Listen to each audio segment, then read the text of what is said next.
Hello বন্ধুরা, আসসালামু আলাইকুম। আজকের আমরা একটি মা বোনদের গুরুত্বপূর্ণ রোগ সম্পর্কে আলোচনা করতে চাই। অনেকেরই এই রোগ নিয়ে একটি ভ্রান্ত বিশ্বাস আছে। কেউ কেউ মনে করেন যে এই রোগ হলে অনেকের দুর্বলতা চলে আসে, শীর্ণতা দেখা দেয় এবং তাদের জৈবিক চাহিদা কমে যায়। আসলেই কি তাই? আজকের আমরা জানব লিউকোরিয়া বা সাদা স্রাব কি, কেন হয়, এর এলোপ্যাথিক এবং হোমিওপ্যাথিক চিকিৎসা সম্পর্কে বিস্তারিতভাবে। সঙ্গ দেওয়ার জন্য অসংখ্য ধন্যবাদ। লিউকোরিয়া বা সাদা স্রাব হলো এক ধরনের যৌনিস্রাব যা সাধারণত সাদা বা হালকা রঙের হয়ে থাকে।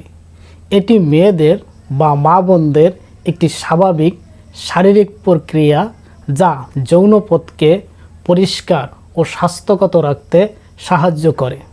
তবে অতিরিক্ত বা অস্বাভাবিক রঙের যদি সাদা স্রাব হয় কিংবা চুলকানির মতো উপসর্গ দেখা দেয়, জ্বালা যন্ত্রণা হয়, তাহলে এটাকে রোগ ধরে নিয়ে চিকিৎসা করতে হবে। অতএব আমাদের জানা প্রয়োজন স্বাভাবিক লিউকোরিয়া এবং অস্বাভাবিক লিউকোরিয়া সম্পর্কে। স্বাভাবিক লিউকোরিয়া, 1 নম্বর, এটি হচ্ছে পরিষ্কার সাদা বা হালকা রঙের হয়ে থাকে। 2, পরিমাণে খুব কম, সামান্য গন্ধ থাকে অথবা একদম থাকেই না। নাম্বার 3, মাসিক চক্রের বিভিন্ন সময়ে এর পরিমাণ পরিবর্তন হতে পারে। অস্বাভাবিক লিউকোরিয়া, নাম্বার 1, স্রাবের পরিমাণ অত্যন্ত বেশি। নাম্বার 2, স্রাবের রং গাঢ় হলুদ, সবুজ বা ধূসর রঙের হয়ে থাকে। নাম্বার 3, স্রাব অত্যন্ত অফেন্সিভ বা দুর্গন্ধযুক্ত থাকে। নাম্বার 4, এর সাথে চুলকানি থাকতে পারে, যৌনি ফুলে যেতে পারে, ব্যথা যন্ত্রণা হতে পারে ইত্যাদি থাকলে আপনাকে অবশ্যই চিকিৎসা নিতে হবে।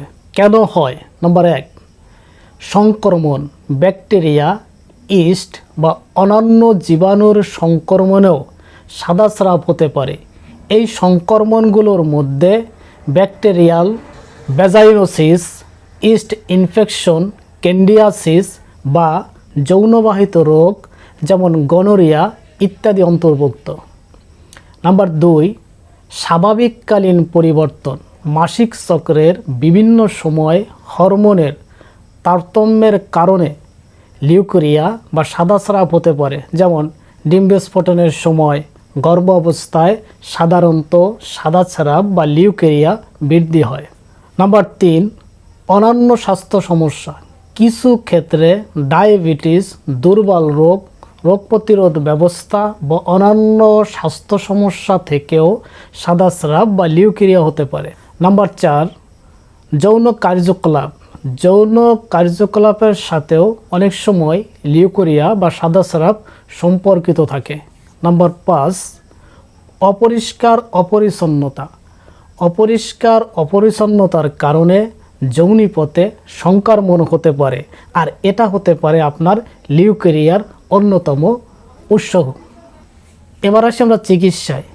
এলোপ্যাথিক চিকিৎসা সম্পর্কে প্রথম আলোচনা করি। এলোপ্যাথিক চিকিৎসায় অ্যান্টিবায়োটিক ঔষধ যেমন মেট্রোনিডাজল, অ্যান্টিফাঙ্গাল ঔষধ যেমন অ্যান্টিফাঙ্গাল ক্রিম, সাপোজিটরি বা মৌখিক কিছু ঔষধের ব্যবহার করা হয়ে থাকে। এছাড়া হরমোন থেরাপি, কিছু ভেষজ ঔষধ, লিউকোসেপ সিরাপ ইত্যাদি ব্যবহার করে থাকে। হোমিওপ্যাথিক চিকিৎসা, হোমিওপ্যাথিক চিকিৎসায় লিউকোরিয়া বা সাদা স্রাবের একটি অত্যন্ত ভালো চিকিৎসা রয়েছে। আমরা যত রোগীরই চিকিৎসা করেছি সবাইকেই ভালো রাখতে পেরেছি এবং ভালো রাখা যায়। তো লক্ষণ সমষ্টি ছাড়া যেহেতু হোমিওপ্যাথিতে ঔষধ দেওয়া সম্ভব নয়, তাই ক্লাসিক্যাল বা হ্যানিম্যানীয় হোমিওপ্যাথিকভাবে চিকিৎসা করলে এই রোগ আরোগ্য করা সম্ভব। তবে লক্ষণ সমষ্টিতে যে কোনো ঔষধ চলে আসতে পারে। আমরা চিকিৎসা পেশায় থেকে দেখেছি সাধারণত sulphur, aluminium, causticum, graphites, natrum sulph, natrum mur, nitric acid, pulsatilla, sepia ইত্যাদি ঔষধগুলো সচরাচর চলে আসে। সো বন্ধুরা, আজকের আমরা লিউকোরিয়া সম্পর্কে একটি বিস্তারিত আলোচনা করলাম। সঙ্গ দেওয়ার জন্য অসংখ্য ধন্যবাদ। আগামী কোনো ভিডিওতে আল্লাহ যদি চায় আবার দেখা হবে। সে পর্যন্ত ভালো থাকুন, সুস্থ থাকুন। আসসালামু আলাইকুম রহমতুল্লাহ।